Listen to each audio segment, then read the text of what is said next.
এটা সময়ত কংগ্ৰেছৰ বাবে ৯৮ নং মাজুলী বিধানসভা সমষ্টি আছিল কংগ্ৰেছৰ দুৰ্গ।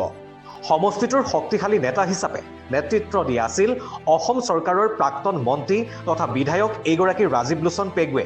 প্ৰবল শক্তিশালী নেতা ৰাজীৱ লোচন পেগুৱে পৰৱৰ্তী সময়ত অসমৰ এইগৰাকী প্ৰাক্তন মুখ্যমন্ত্ৰী সৰ্বানন্দ সোণোৱালৰ হাতত পৰাস্ত হয়। পৰাস্ত হোৱাৰ পাছৰে পৰা এসময়ৰ কংগ্ৰেছৰ দুৰ্গ মাজুলী লাহে লাহে তাজপাতৰ দৰে খহিবলৈ ধৰে। ইয়াৰ আঁৰতো আছে বহু কাৰণ।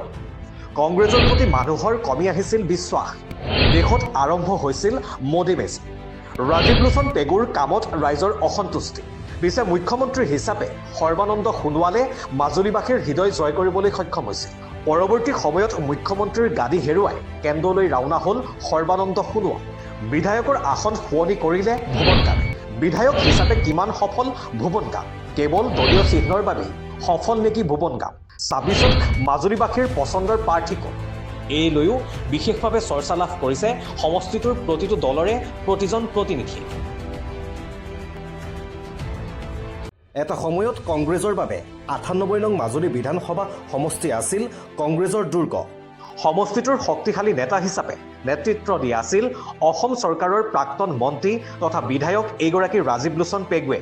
প্ৰবল শক্তিশালী নেতা ৰাজীৱ লোচন পেগুৱে পৰৱৰ্তী সময়ত অসমৰ এইগৰাকী প্ৰাক্তন মুখ্যমন্ত্ৰী সৰ্বানন্দ সোণোৱালৰ হাতত পৰাস্ত হয়। পৰাস্ত হোৱাৰ পাছৰে পৰা এসময়ৰ কংগ্ৰেছৰ দুৰ্গ মাজুলী লাহে লাহে তাজপাতৰ দৰে খহিবলৈ ধৰে। ইয়াৰ আঁৰতো আছে বহু কাৰণ। কংগ্ৰেছৰ প্ৰতি মানুহৰ কমি আহিছিল বিশ্বাস। দেশত আৰম্ভ হৈছিল মোদী মেজিক। ৰাজীৱ লোচন পেগুৰ কামত ৰাইজৰ অসন্তুষ্টি। পিছে মুখ্যমন্ত্ৰী হিচাপে সৰ্বানন্দ সোণোৱালে মাজুলীবাসীৰ হৃদয় জয় কৰিবলৈ সক্ষম হৈছিল। পৰৱৰ্তী সময়ত মুখ্যমন্ত্ৰীৰ গাদী হেৰুৱাই কেন্দ্ৰলৈ ৰাওনা হ'ল সৰ্বানন্দ সোণোৱাল। বিধায়কৰ আসন শুৱনি কৰিলে ভুৱন গামে। বিধায়ক হিচাপে কিমান সফল ভুৱন গাম? কেৱল দলীয় চিহ্নৰ বাবেই সফল নেকি ভুৱন গাম? ২৬ত মাজুলীবাসীৰ পচন্দৰ প্ৰাৰ্থী কোন? এই লৈও বিশেষভাৱে চৰ্চা লাভ কৰিছে সমষ্টিটোৰ প্ৰতিটো দলৰে প্ৰতিজন প্ৰতিনিধি।